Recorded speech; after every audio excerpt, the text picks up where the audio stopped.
अस्सलाम वालेकुम व्यूअर्स। आज एक नई वीडियो के साथ मैं हाज़िर हूँ और आज का जो हमारा कोर्स कोड है वो है इन्वायरमेंटल बायोलॉजी, जो कि बीएस के 5th सेमेस्टर का एक कोर्स है। इसके अंदर हमने इन्वायरमेंटल बायोलॉजी का बारे में देखना है कि इन्वायरमेंटल बायोलॉजी होती क्या क्या है, इसके अंदर कौन कौन से हम सब्जेक्ट्स रिलेट करते हैं। इसके अलावा हमने मैनेजमेंट क्या करनी है, कंजर्वेशन क्या करनी है, प्रिवेंशन क्या करनी है, इसका स्कोप क्या है, ये सब कुछ। तो जी हमारा फर्स्ट टॉपिक इसी के इंट्रो के बारे में है। सबसे पहले देखते हैं कि इसकी डेफिनेशन क्या है इन्वायरमेंटल बायोलॉजी की। The branch of biology concern with the relationships between organism and their environment is known as environmental biology. Biology, आपको पता है कि बायो एक ऐसी साइंस की ब्रांच है जिसके अंदर हम लिविंग ऑर्गेनिजम्स के बारे में स्टडी करते हैं, चाहे वो एनिमल्स हैं, प्लांट्स हैं, माइक्रोब्स हैं, और इसकी फर्दर ब्रांचेस हैं अकॉर्डिंग टू देयर डिवीजन। उसके अलावा bio means life and Loggy means research, thought, study. Environmental biology bio की वो ब्रांच जिसके अंदर हमने ऑर्गेनिज्म का अपने इन्वायरमेंट से रिलेशनशिप स्टडी करना है, उसके बाद उसका आपस में ऑर्गेनिजम्स का आपस में और उनके इन्वायरमेंट के साथ कि किस तरह से इंटरेक्ट करते हैं। अब ऑर्गेनिज्म के इन्वायरमेंट के अंदर क्या क्या चीज़ें आ जाती हैं, उसके बायोटिक कंपोनेंट्स भी आ जाते हैं और एबायोटिक कंपोनेंट्स भी आ जाते हैं।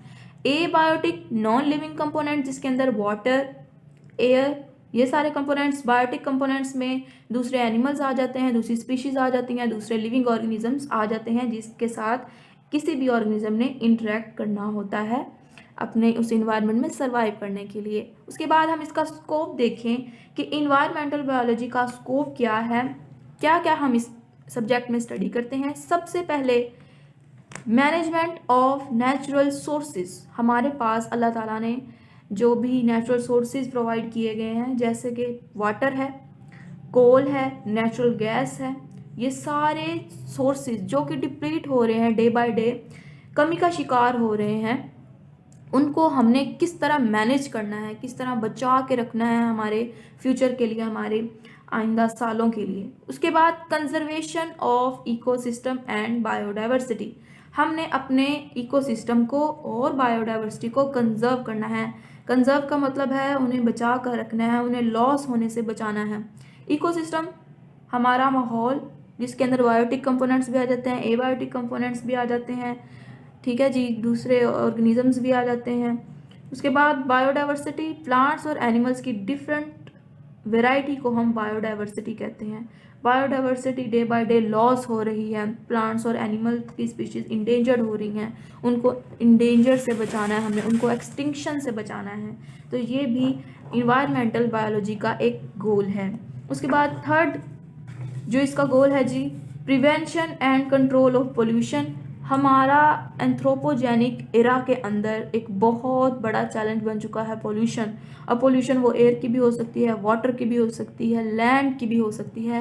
हमने इस सारी पोल्यूशन को ओवरकम करना है, इनके साथ डील करना है और पोल्यूशन को कम से कम करने की कोशिश करनी है। हमें चाहिए कि हम ऐसे प्रोडक्ट्स यूज़ करें जो इको फ्रेंडली प्रोडक्ट्स हों। उसके बाद नेक्स्ट मूव करते हैं nature and conservation of energy, कि एनर्जी की कंजर्वेशन किस तरह हमने करनी। आपको पता है कि हर इंसान ये चाहता है कि जो वो एनर्जी सोर्स यूज़ कर रहा है वो उसको अगेन एंड अगेन यूज़ करता रहे और उसकी डिप्लीशन, उसकी कमी ना हो।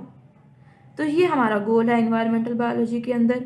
पुराने वक्तों में लोग क्या करते थे, लकड़ियाँ जलाकर खाना पकाते थे, लकड़ियाँ जलाकर रोशनी वो पैदा करते थे। आजकल भी एनर्जी हम यूज़ कर रहे हैं लेकिन फॉर्म ऑफ एनर्जी चेंज हो गई है। पहले हम सोलर एनर्जी का ज़्यादा से ज़्यादा इस्तेमाल करते थे, आजकल हम इलेक्ट्रिकल एनर्जी, मैकेनिकल एनर्जी, ये सारी एनर्जी जो है वो यूज़ कर रहे हैं। आगे फर्दर प्रोसीड करते हैं इस टॉपिक के अंदर। क्या क्या हम लोगों ने पढ़ना है जी। हम देख रहे थे कि ऑर्गेनिज्म का इन्वायरमेंट के अंदर क्या क्या चीज़ आ जाती है। ऑर्गेनिज्म खुद जिसके अंदर एनिमल्स और ह्यूमंस हैं, बायोटिक कंपोनेंट्स जिसके अंदर ट्रीज आ जाते हैं, प्लांट्स आ जाते हैं, एबायोटिक नॉन लिविंग कंपोनेंट्स उसमें वाटर, लैंड, नेचुरल रिसोर्सेज, ये सारे। उसके बाद नेचर को देखा जाए, नेचर कुदरत, उसमें हमारा इन्वायरमेंट, उसको प्रिजर्व करने की ज़रूरत है। बायोडाइवर्सिटी लॉस हो रहा है, उसको प्रिजर्व करने की ज़रूरत है। इकोसिस्टम, उसको प्रिजर्व करने की ज़रूरत है, हमारे ट्रीज और प्लांट्स। अब देखें, हमें चाहिए कि हम ज़्यादा से ज़्यादा प्लांट्स ग्रो करवाएं ताकि जो हमारा इन्वायरमेंट है वो एक सेफ और क्लीन इन्वायरमेंट हो सके। उसके बाद नेक्स्ट देखते हैं फॉर्म्स ऑफ एनर्जी, कौन कौन सी एनर्जी की कौन कौन सी डिफरेंट फॉर्म्स है हमारे पास। पोटेंशियल एनर्जी, काइनेटिक एनर्जी, ये तो आप लोगों ने पढ़ा ही होगा फिजिक्स के अंदर। उसके बाद सबसे मेन फॉर्म, जो सबसे पहले फॉर्म आती है वो उसकी आती है सोलर एनर्जी, जो कि हम सनलाइट से लेते हैं। सनलाइट प्रोवाइड करता है, सोलर एनर्जी का बहुत बड़ा सोर्स है। और इसको यूज़ कौन करते हैं? प्लांट्स यूज़ करते हैं for the process of photosynthesis. उसके अलावा हम इलेक्ट्रिसिटी कहाँ से लेते हैं? हाइड्रो पावर, पन बिजली, पानी की मदद से जो प्रोड्यूस कर रहे हैं, वाटर टर्बाइंस को चला के उनको रन करते हैं। बायोमास एनर्जी, मैन्योर जो हम यूज़ करते हैं, गोबर वगैरह, उसकी वजह से, और एनिमल्स का वेस्ट जो है, डेड एनिमल्स का या फिर एनिमल्स का जो वेस्ट प्रोडक्ट होता है जिसको हम एनर्जी के तौर पर यूज़ करते हैं, that is termed as biomass. उसके बाद न्यूक्लियर एनर्जी, जो कि न्यूक्लियर रिएक्शन से, फ्यूजन और फ्यूजन के रिएक्शन से, एटम बॉम्ब्स के रिएक्शन से प्रोड्यूस होती है एनर्जी, उसको हम न्यूक्लियर एनर्जी के तौर पर इस्तेमाल करते हैं। उसके बाद सोर्सेज जो है उसकी दो टाइप्स हैं, रीन्यूएबल, नॉन रीन्यूएबल। रीन्यू जिसको हम दोबारा से नया कर सकते हैं, दोबारा से हम यूज़ कर सकते हैं, that are termed as renewable sources that can be renewed. For example, कौन सा सोर्स ऑफ एनर्जी? अब सोलर एनर्जी हमारे पास होती है, वो हमारे पास अवेलेबल है। उसके बाद नॉन रीन्यूएबल सोर्सेज, जो सोर्सेज डिप्लीट हो जाते हैं, ख़त्म हो जाते हैं एक दफ़ा हमने इस्तेमाल कर लिए, जैसे कि कोल एंड नेचुरल गैस, ये दोनों नॉन रीन्यूएबल सोर्सेज के अंदर आ जाते हैं। उसके अलावा डिफरेंट एनर्जी सोर्सेज हैं हमारे पास। सबसे पहले आ जाता है हमारे पास एनर्जी का जो सोर्स है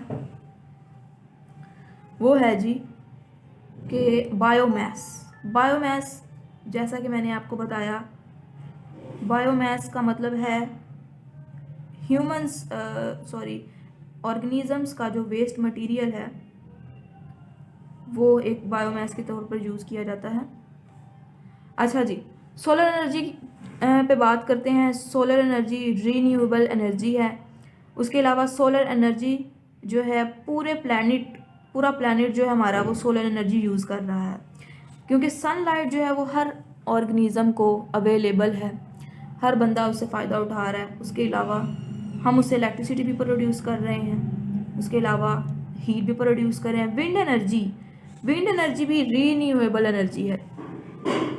विंड एनर्जी की बात करें तो वो भी एक रीन्यूएबल सोर्स है, मतलब हम उसे दोबारा रीन्यू कर सकते हैं, क्योंकि हमारी जो हवा है वो हर वक्त मोशन में है, और इसी मोशन का हम फ़ायदा उठाते हुए टरबाइंस को रन कर रहे हैं। विंड मिल्स बनाई हुई है हमने, जिससे हम एनर्जी प्रोड्यूस कर रहे हैं। उसके अलावा मैसिव विंड फार्म्स हैं हमने बनाए हुए, जो कि दुनिया के अंदर बहुत ज़्यादा फ़ायदा है उनका, बहुत सारी चीज़ें उससे रन आउट कर रहे हैं। उसके बाद नेक्स्ट सोर्स ऑफ एनर्जी हमने पढ़ा वो है जियोथर्मल एनर्जी का।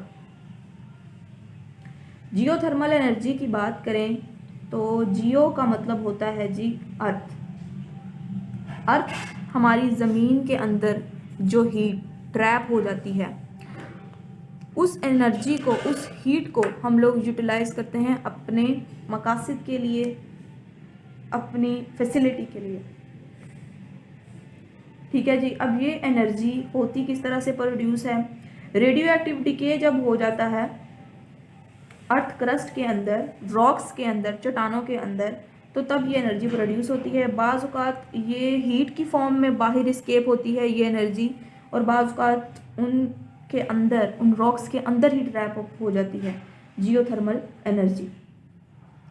ठीक है जी। उसके बाद हम बात करते हैं हमारी हाइड्रो इलेक्ट्रिक पावर। रेन भी हमारे पास एक रीन्यूएबल एनर्जी है। रेन को भी हम इलेक्ट्रिसिटी जनरेशन के लिए प्रोड्यूस करते हैं, यूज़ करते हैं। उसके अलावा डायरेक्टली या फिर इनडायरेक्टली हमने वाटर के ज़रिए इलेक्ट्रिसिटी प्रोड्यूस करवानी है। हम क्या करते हैं, रेन वाटर को फॉल करवाते हैं हाइट के ऊपर ले जाके, फिर उसकी वजह से हमारे पास काइनेटिक एनर्जी प्रोड्यूस होती है। काइनेटिक एनर्जी को हम कन्वर्ट कर देते हैं इलेक्ट्रिक एनर्जी में, और उससे हम अपने जो है डिफरेंट काम वो पूरे करते हैं। ये चीपेस्ट और non pollutant source of energy है, ठीक है जी, जो कि बहुत सालों से हम लोग यूज़ कर रहे हैं। उसके बाद बायोमास की बात करते हैं। Biomass energy refers to any energy produced from living organic matter. Living organic matter, गोबर वगैरह, मैन्योर वगैरह जो खाद है, ये भी लिविंग ऑर्गेनिक मैटर है, क्योंकि एनिमल्स का जो डंग होता है, वेस्ट होता है, उससे प्रोड्यूस होती है, ठीक है जी। बायोमास जो है ये भी बहुत ज़्यादा हेल्प कर रहा है आजकल के दौर में, आजकल के बिजी दौर में, जहाँ पे इलेक्ट्रिसिटी बहुत ज़्यादा महंगी है। कार्बन न्यूट्रल सोर्स है वो यूज़ कर रहे हैं, इसके अलावा कार्बन डाइऑक्साइड होती है इसमें बहुत ज़्यादा, और ये सारा जो बायोमास है हमें एनर्जी की प्रोडक्शन के अंदर हेल्प आउट कर रहा है। ये थे हमारे आज के एनर्जी सोर्सेज, और होप सो आपको वीडियो अच्छी लगी हो।